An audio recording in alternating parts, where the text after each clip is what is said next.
It's over. The words weren't whispered. They weren't dramatic. They were flat. Final.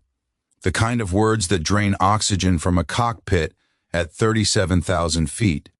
Captain Daniel Reeves' hand trembled against the armrest as the warning tone pulsed through the flight deck, sharp and relentless. "We've lost primary hydraulics. We're not getting her back." His voice cracked on the last word. The aircraft shuddered, a deep metallic vibration that traveled up through the floor and into bone. Outside the windshield, nothing but blinding white cloud cover and an endless blue horizon. Inside, flashing amber lights reflected off glass panels and polished controls. Standing beside him, First Officer Maya Cross didn't flinch. One hand gripped the throttle. The other braced against the overhead panel, fingers steady despite the tremor running through the airframe. Her jaw tightened, but her voice, when it came, was controlled. "We're still flying." It wasn't defiance, it was fact. Before this story goes any further, take a second to subscribe, because stories like this deserve to be heard. The cockpit felt smaller than it had minutes ago. Reeves pulled off his headset halfway, running a hand through thinning hair, eyes wide in disbelief. "You don't understand," he said, almost pleading. "The backup system isn't responding, it's cascading." Another alarm chimed.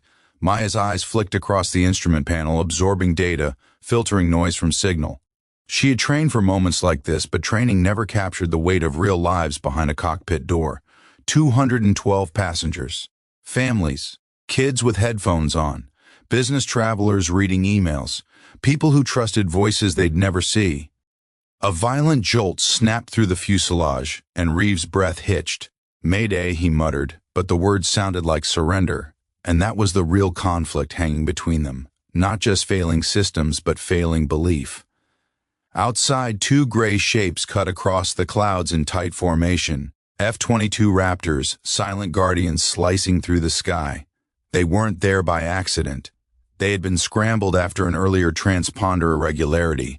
Military eyes were already watching, and somewhere in the static of the emergency frequency, beneath clipped controller instructions and overlapping transmissions, a faint voice began to push through. Not loud, not frantic, just steady. "Call sign Phoenix, do you copy?" Maya froze for half a second. Phoenix. That call sign hadn't been used in years. Reeves shook his head, almost laughing from stress. "No one's coming to save us." But Maya's grip tightened on the throttle because she recognized something he didn't. Sometimes the difference between "it's over" and "hold on" is a voice you thought was long gone. The aircraft had departed Dallas under a flawless morning sky. Routine flight, clear route. Captain Reeves had flown that corridor for nearly 2 decades, the kind of veteran pilot who moved with quiet authority. Maya Cross, in contrast, still carried the label of new blood, even after 5 years in commercial aviation. She was precise, disciplined, and rarely given the benefit of doubt when her calm didn't match someone else's panic. When the first caution light blinked on, Reeves handled it like an inconvenience. "Probably a sensor glitch," he said, tapping the display. Maya didn't argue. She cross-checked data streams, comparing hydraulic pressure readings against expected tolerances. The numbers didn't line up. "Captain," she said carefully, "System B pressure is dropping." He leaned forward, squinting. "It'll stabilize." It didn't. Within minutes, the secondary system echoed the failure. The aircraft didn't plummet. It didn't spin. It simply began resisting input, controls turning heavy, like steering a car through mud. That subtle shift was more terrifying than chaos. Reeves requested vectors for precautionary descent, but before air traffic control could respond, the third caution alarm pierced through. That was when his composure fractured. "This isn't right," he murmured. "This isn't happening." Maya felt the weight of his doubt more than the failing systems. She had seen it before, not in emergencies, but in briefings. The way some captains second-guessed her calculations, the way her recommendations were sometimes repeated back to her by someone else before being accepted. Respect in aviation wasn't granted equally, it was proven repeatedly. The plane jolted again. Passengers would feel that. Fear would ripple down the aisle. "We need to isolate the leak and switch to manual reversion," Maya said. Reeves stared at her. "Manual at this altitude?" His voice rose. "That's a gamble. So is doing nothing." It wasn't said sharply, just plainly. Another silence. In that silence lived every assumption he'd ever carried about control. Then he nodded, barely. "Do it." Maya's movements became deliberate choreography. Toggle, confirm, compensate. The aircraft responded sluggishly but predictably. It wasn't fixed, it was surviving. Through the windshield, the two F-22s held formation, sleek and steady. Military escort protocols were rare but not unheard of during uncertain transponder events. Their presence was both comfort and reminder. The world was watching. "American 271, state your intentions," came the controller's voice. Reeves hesitated. Maya leaned toward her microphone. "We are maintaining control. Request priority routing to nearest suitable field." Her tone never cracked. The response came with coordinates and clearance. They had a path. But then another warning flashed: electrical bus fluctuation. Reeves exhaled sharply. It's compounding. His earlier certainty was gone. In its place, fear. Not just a failure, but of being the captain who couldn't stop it. Maya felt it too, but she compartmentalized it. Fear could wait, procedure could not. Then, cutting through layered radio chatter, came that faint transmission again. "Phoenix, respond." Reeves frowned. "Who's Phoenix?" Maya didn't answer immediately. The name belonged to her past. Air Force training days, a call sign earned after bringing a damaged trainer jet back from the brink during simulation. She hadn't spoken it since transitioning to civilian aviation. "I am," she said finally, almost to herself. Reeves stared. "What?" But she was already switching frequencies, heart pounding not from panic but from recognition. Somewhere beyond the clouds, someone remembered exactly who she was. And that changed everything. The cockpit air felt thinner, not from altitude but from expectation. Reeves's earlier authority had dissolved into restless motion. Adjusting his headset, wiping his palms against his uniform pants, glancing at Maya as if searching for reassurance he didn't want to ask for. Outside, the F-22s shifted slightly, one dipping lower along the starboard side, visible in sharp silhouette against the sunlit clouds. Their presence was deliberate now, coordinated. Maya toggled the radio channel again. Static cracked. Then the voice returned, clearer this time. "Commercial flight at grid reference 3 Alpha, this is Raptor 1. Identify call sign Phoenix." Reeves blinked. "They're talking to us?" Maya pressed transmit. "Raptor 1, this is First Officer Maya Cross. Former call sign Phoenix, we have partial hydraulic failure, degraded electrical. Aircraft controllable but limited." There was a beat of silence, then a reply edged not with panic but respect. "Copy that, Phoenix. We have you on visual. You're holding steady." Reeves's head snapped toward her. "Former Air Force?" She nodded once, eyes never leaving the horizon. "Reserve program years ago. The admission wasn't prideful, it was practical." In the next moment, another tremor ran through the fuselage, and a passenger oxygen mask compartment rattled faintly overhead. Reeves' breath quickened. "If electrical fails completely—" "It hasn't," Maya interrupted softly. "Stay here."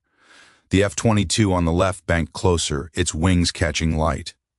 Over radio, Raptor 1 continued. "Phoenix recommends shallow descent to 10,000. We'll coordinate corridor clearance. You're not alone up here." 3 words echoed louder than any alarm. "You're not alone."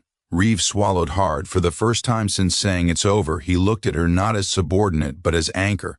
"Tell me what you need," he said quietly. It wasn't surrender, it was partnership.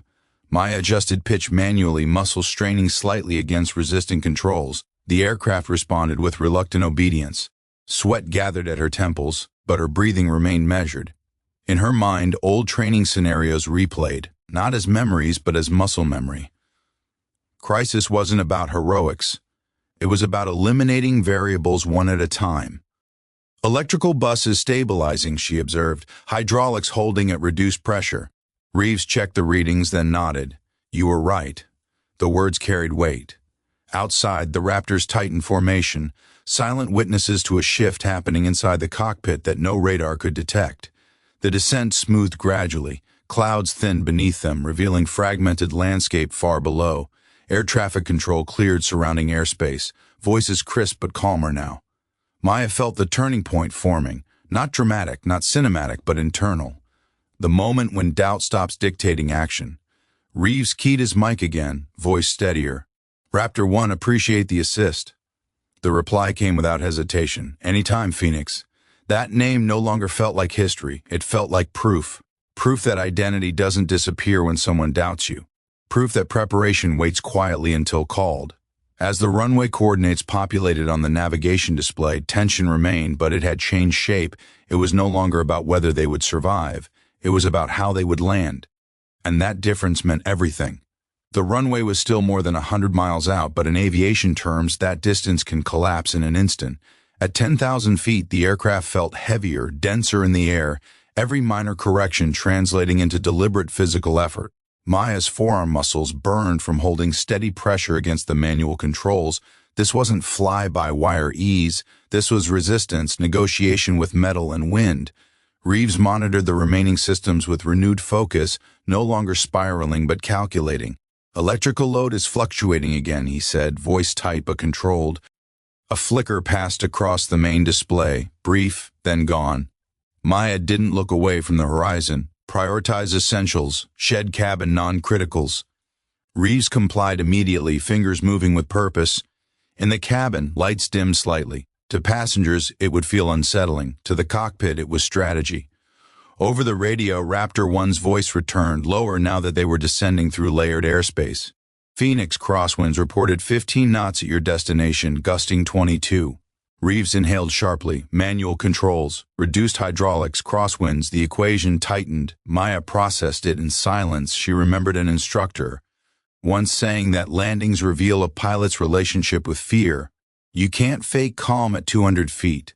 You either respect the wind or it exposes you. "We'll take runway 27, she said. "Longer roll, less correction." Reeves nodded. Agreed. It was subtle, but the dynamic had shifted completely. Decisions were no longer filtered through doubt, they were built through collaboration. As they approached initial descent point, another warning chimed. "Landing gear indication fault." Reeves' eyes widened. "We can't confirm gear lock." For a fraction of a second, the cockpit felt suspended in time. Maya's pulse spiked, but her voice stayed even. "Manual extension." Reeves hesitated only briefly before initiating the procedure. The mechanical whirring beneath them sounded louder than it should have, like the aircraft clearing its throat. Seconds stretched. Then, one by one, 3 green indicators blinked alive. Reeves exhaled in relief that bordered on disbelief. Gear down and locked.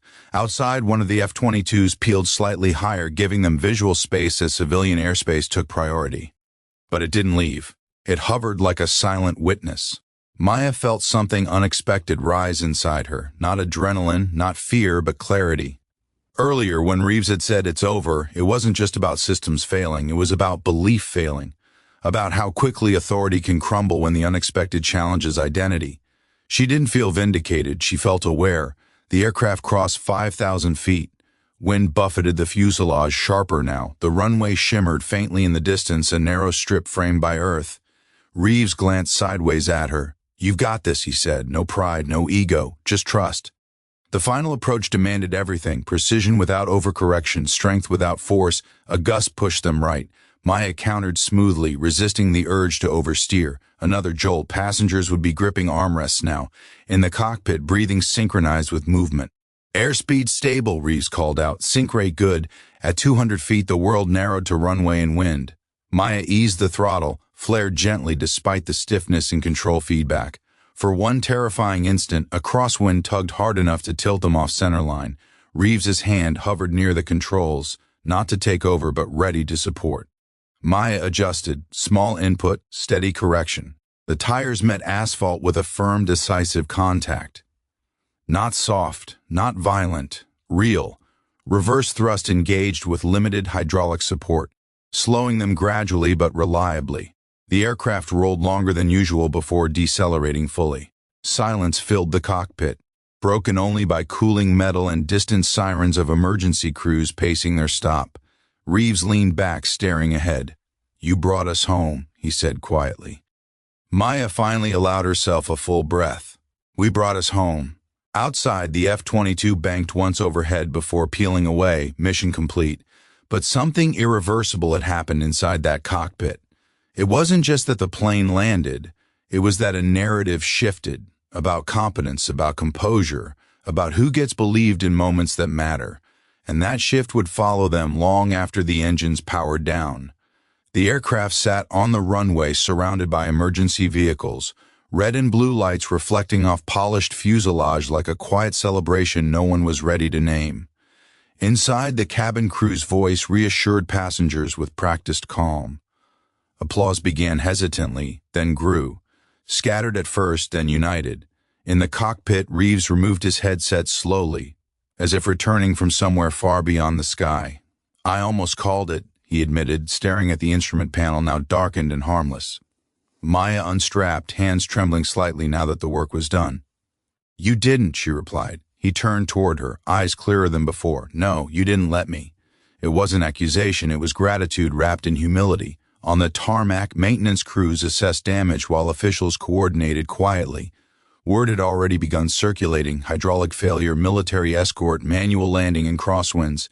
Narratives form quickly in modern aviation, often incomplete.